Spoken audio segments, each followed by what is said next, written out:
What's beauty to you? What's beauty to me? For artists, you know, we fought for so long to have freedom of speech. We have this technological revolution, but how does it impact our traditions? If I moved one person to do something, I'll take it. We have to remind humanity that we're one family.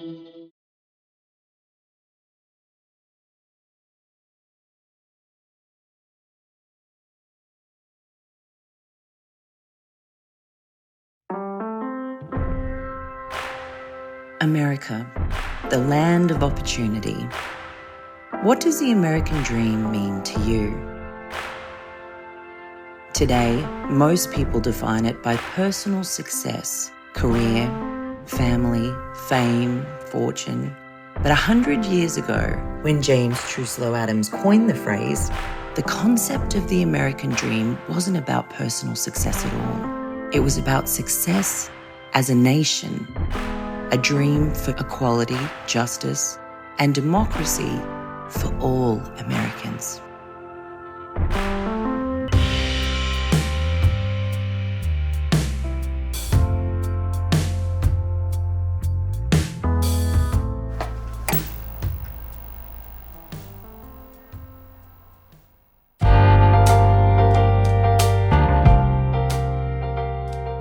Meet Mario Robinson, a master oil and watercolor painter, brand ambassador, author, and teacher, considered one of the top 20 realist painters in America.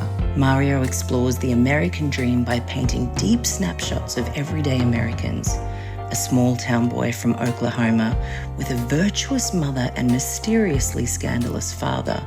At age 12, he was forced to move from the depths of country life to a seaside suburb on the Jersey Shore, where kids were different and so was he. So unique, an elementary teacher noticed him and forever changed his life.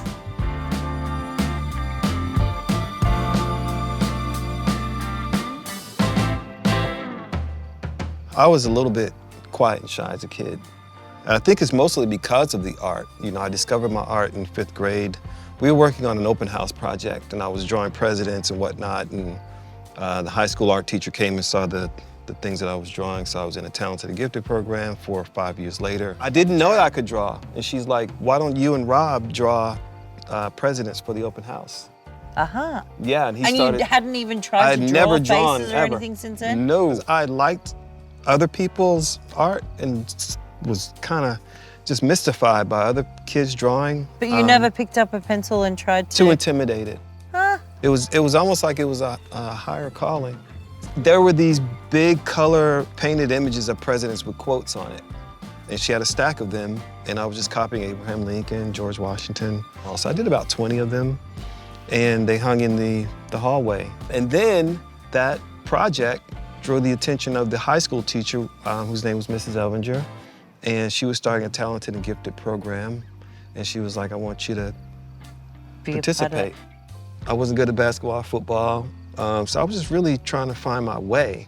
You know, it gave me something to aim towards, and my teacher's dream school was Pratt Institute, so that's how I ended up going to... Your teacher's dream school was Pratt? My high school teacher. She would say that's She's the like, place Pratt to be. is, I wish I could have gone into Pratt, and we're gonna try to help you with your portfolio. And my mom wanted me to go to Cooper Union because it was free.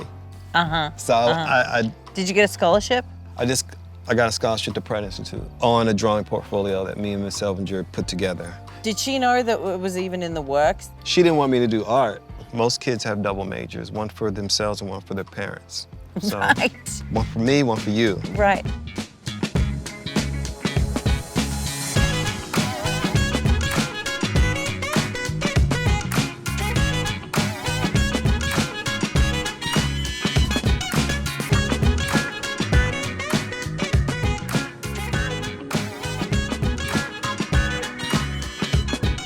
I want to ask about your painting titles. I have a self-portrait with a flag in the background, very melancholy look on my face, and a Yankee hat on in my front yard of a house that I owned. And I put all these elements in there, and I called it American Dream. And if you're looking at the painting, it means one thing. When you look at the title, it means another thing. And there's another one that I have, a self-portrait that I did called Sandy's Wake. It was me kind of reconciling my relationship with the ocean. So it's a self-portrait with a big hat on that my dad gave me, which is the only thing he ever gave me. I met my dad when I was 27. How did that feel? He's a wonderful, beautiful man, and Yeah. everything that I thought my actual dad would be. A lot of my world came together when I met my dad and my grandfather. That's And I would nice. go to family reunions in Texas and see, my mixed family. And Was it an immediate bond when he met you? it 100% was. Wow. 100%. He cooked me some hot dogs and we sat down and talked. He worked for my grandfather who owned a hotel that was let's just say a house of ill repute, A what? a whorehouse. Right. Who So- was the artist that was famous for painting prostitutes? Was it Picasso? It was Toulouse-Lautrec. Yes. It was Picasso, and Van Gogh would use them as models. Artists are interesting people. They're just in touch with their inner weirdo, really. Yeah. So that was your grandfather. That was what your grandfather did. That was his profession. Yes, he called it the Fisher Hotel, which was across the street from the police station. And it was legal? It was legal because his customers were judges, Wow. policemen, so there was like a, Policeman. if you shut me down or tell on me, then I'll tell I'm on you gonna, too. Exactly. He had Polaroids, he had pictures of all of them. Fascinating. That was my dad's only job that he's ever had. Wow. Yeah. And so then how did he meet your mom? So my mom and dad hooked up, and it was basically in high school because they would have never known each other as adults. They are so opposite. My mom is very measured. She worked for the Army as a civilian. My dad actually was an artist, and it's kind of unfortunate. He's more of an entrepreneur, so the art is just basically a vehicle for him to make money because he is a hustler. Watercolors are an interesting medium of choice. Did you start with oils and then progress to watercolors, or? I was trained in oil at Pratt. But you still paint a combination of watercolor and oil. You get commissions for both. I've never done a commission. Ow! I'm not good at it. Stop it. I'm a different artist when I paint commissions. It's a job. I've only done one commission. This was a gentleman that worked in George Bush, the first George Bush's White House. He was Right. African American, and his grandmother raised him. And he had this small picture of her with a church hat on, and he wanted it in watercolor. He was just everything I Yeah. wanted in a human. Do you prefer portraiture or you like both equally, landscapes and portraiture? I like landscapes and ocean seascapes more.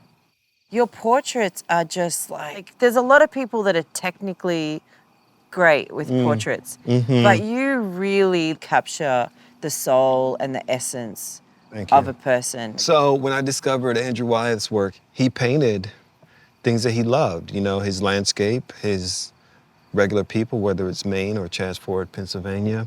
And I would flip through his books and just become really inspired by just the mundane quality of the art. It mimicked what I saw in real life. And the way he worked it in watercolor, it had a freeness. So Christina's World, there's like a pink woman in a pink dress and she's on her knees almost with a barn in the background. Yes. That's Andrew Wyeth. So yeah, he paints everyday people.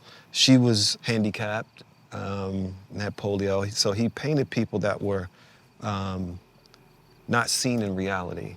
The more I poured through those pages, I just got inspired by his tenacity. I've got to admit I'm a sucker for realism. Only the best artists can do it, and no matter who you are, if you see it done well, you've got to respect them.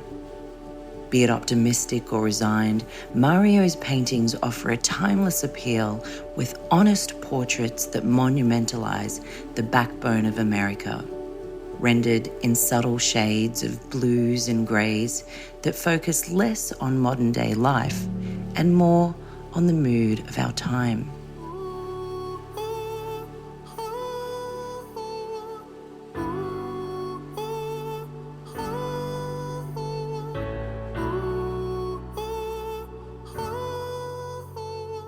Mario attributes his success as a master artist from the discipline he learned in the military. Watercolor is his favorite medium, and it's one of the hardest to master. Its fluidity demands strategy and a quick hand, and mistakes are often impossible to correct. I'm glad I went to the military before going to art school. First, yeah. Yeah. Rather than showing up there at 18, showing up there at 22,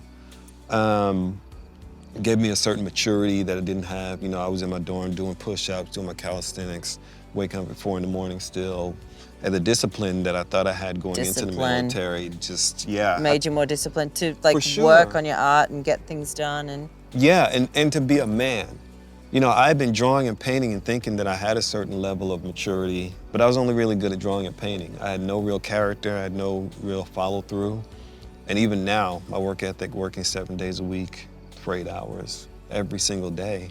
When I got divorced in 2019, I was just like, man.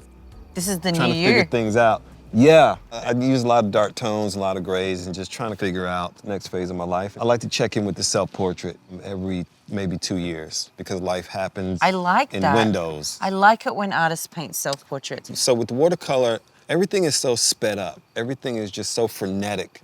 With oil, this is the oil too, you can kind of slow down and just methodically put things in where you want them. So watercolor offers a freer side of my personality.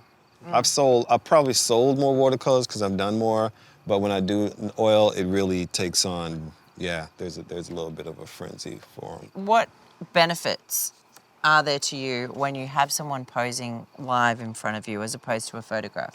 I have more information, and I can see you better because, on a flat screen. Right. And what's your advice to artists, portrait artists? Start from life and mix in a little bit of photo reference. A lot of people are copies of other artists. I like the 19th, 20th century American masters, Winslow Homer, Andrew Wyeth, Thomas Eakins, Edward Hopper. This work is reminiscent of that, but it's not that. Can art change the world? No, it can change your world. The cathartic effects that it can have when life gets too big and it starts coming at you too fast. It can change your world and the people around you. It can shift your mood, and your family benefits from that. I think art is one of those things that you don't know you need it until you actually need it. Music that you listened to when you were in your teens? Gospel music. James Cleveland, Aretha Franklin, all the greats. But then what about when you got to your 20s and 30s? Tribe Called Quest, Biggie Smalls, Run DMC. Who could have predicted a school assignment drawing presidents would lead to a career as a world-renowned artist featured in the White House? Through discipline and hard work, Mario is living his American dream, a dream many artists only dream about. From military to master painter, the American dream is a different story for everyone. Be it riches and fame to help and heal others, or to serve and protect. Perhaps, as seen through Mario's work, reflecting on the American dream today looks similar to all of us. Its subtle shades of blues and greys, and the freedom to live life on your own terms. Essentially, the true American dream is a dream for the nation and the belief that you're living it.